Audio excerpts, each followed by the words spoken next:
They say it takes 30 days to form a habit, and I've been putting that to the test, and I've learnt a few things along the way. So Sunday night, I've showered, I've tanned, I'm ready for the week, and I'm so excited to keep going with the habits that I've already started to establish. I've got a list, and a big thing about this is to do with habit stacking. I think that's really important. So the idea behind that is habits that you have already established, you stack on top of that. You just add things to that routine, which brings me on pretty much to my first point. The first thing I do every single morning is coffee. It's the only thing that gets me out of bed. So the second I turn on my coffee machine, I've got to wait a few minutes for it to heat up anyway. I also have like pills I take every single morning. So with that, I do that bit in the time of waiting for my coffee machine to warm up.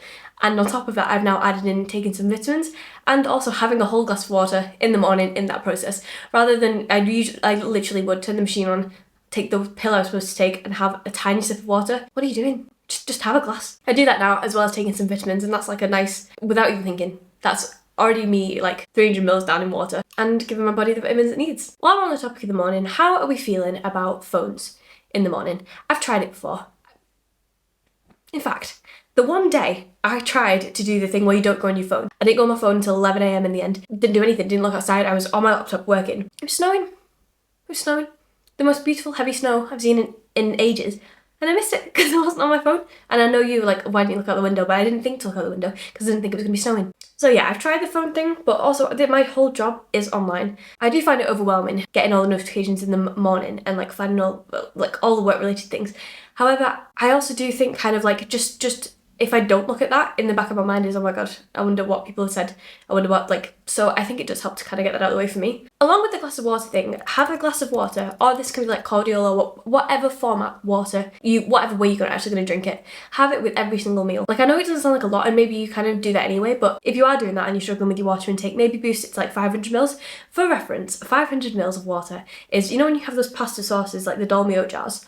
That is 500 mils. And the jars are great. Like, if you want something to like keep your water in, and it looks like a mason jar, so it's kind of aesthetic. If you have one of them with every meal and every snack, like every time you go for food, you're hitting your water intake without even really thinking about it, without having to carry around a massive water bottle with you all day and feel like you're being forced to drink it. It just becomes kind of second nature. And the more water you drink, the more you're going to need to go to the bathroom. So you're going to have to keep using the stairs if you have stairs in your house. And my stairs are so steep that it takes me out every single time.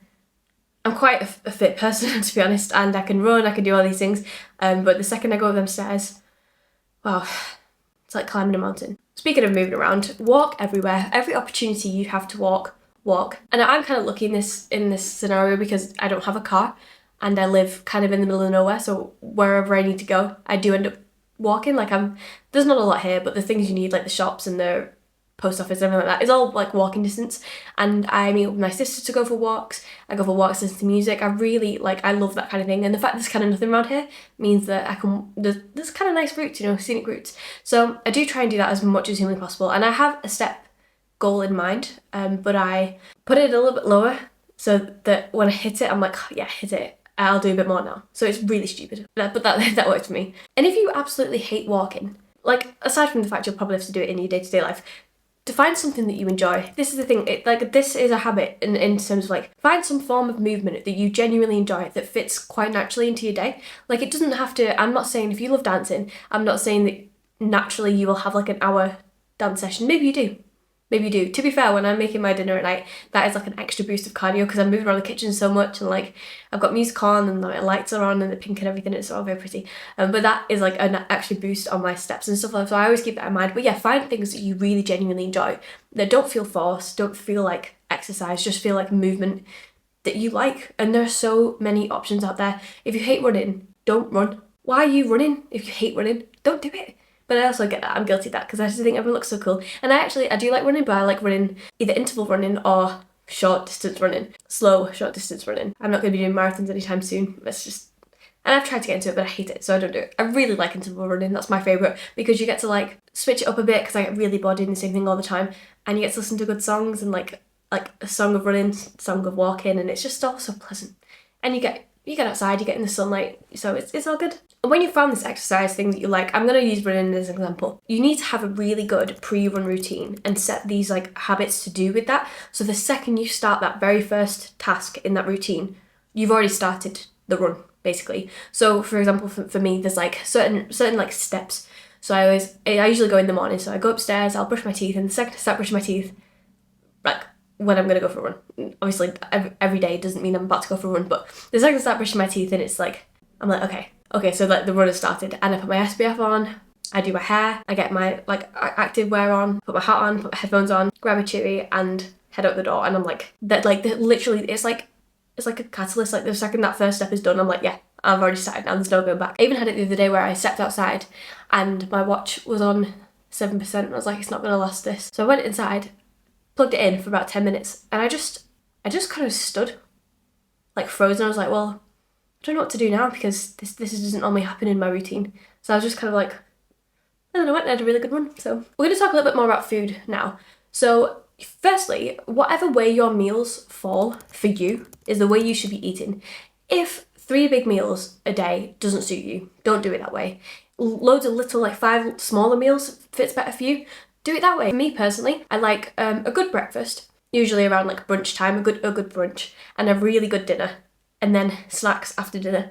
That's perfect for me. And I don't want anybody to try and tell me that that's either not enough, or I shouldn't be eating that way, or I shouldn't be eating at that time of night, or I should be eating earlier in the morning. Or do what works for you. But with that in mind, I really recommend filling your plate with lettuce, whatever meal you're having. And if you think it doesn't go, you're wrong. And also, if you think like it has to be like perfect together, also wrong. It's just there to like be a volume food to fill you up. And it really helps you enjoy your actual food. So I have it with everything, literally everything. Sometimes if it really, really doesn't go with the meal I'm having, like I've had it with soup before, I will eat a bowl of lettuce first and then have my meal. Because it like, people have like starters and stuff, it's the equivalent of doing that, but if like, oh, my dinners are so good.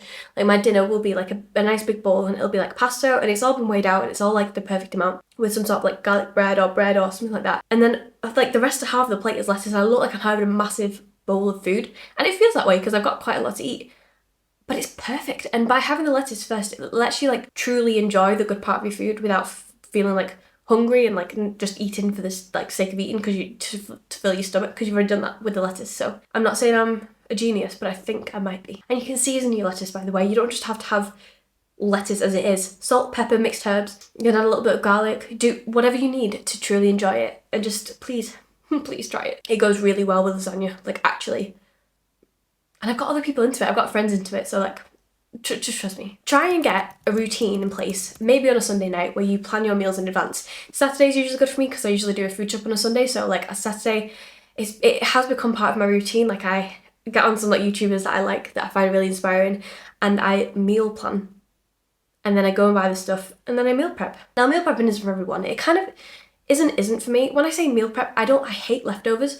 I find I'm a bit funny with food and I have emetophobia, so I'm a bit scared of everything. So the meal prep thing, I don't do it in the way that they suggest. Sometimes it'll be like pre-chopping things, or sometimes I will do it for the next day, but yeah, very rarely. But unless it's baked goods, then baked stuff. Who says baked goods? Baked stuff I will do in advance. So you've had your good meal, you've done your steps through the day, you've had all your water, you're feeling fantastic. Your nighttime routine is so important. Your nighttime routine is just as important as a morning routine, which a lot of people forget. So make sure you have a solid routine in place that fits you and covers all the things that you need. So for me, that involves, I use a little Dermatica face thingy, and I usually top up my tan a bit. I use a clear tan, so I will be tanned in the morning. I have lash serum that I put in, I brush my hair, I do it in like a loose braid. I have my favourite pyjamas. I usually have a cup of like chamomile tea and I sit in bed and I do go on my phone for a little bit, but then I get rid and I read before bed, which isn't for everyone. And it keeps my mind very active still, but it's so much better because it actually makes me feel I just think it's shocking the way that I'll be sat on TikTok, I will just be so mindlessly scrolling. Like it does freak me out a bit. Like I'll be scrolling and I'll think, oh, actually, let me just go back to that last video. And I'll realise that last video was 15 videos ago. I'm literally, and it's really interesting, next time you're on TikTok and you're just like kind of doom scrolling, like people say like, can you tell me what the last 5 videos you watched were? And you probably can't. It's like, it's a bit scary. So yeah, I'm trying to because I am a bit addicted. So I'm trying to get rid of that. Because that was an unhealthy habit for me, which is like the big thing I want to talk about now. A lot of the unhealthy things we do are linked to habits, like pre-existing habits. This is like such a silly example, but for me, when I'm watching like YouTubers who are really like the boss babe energy and all that kind of stuff we don't really talk about anymore, when I'm watching people like that, I am so on it. I'm the best version of myself.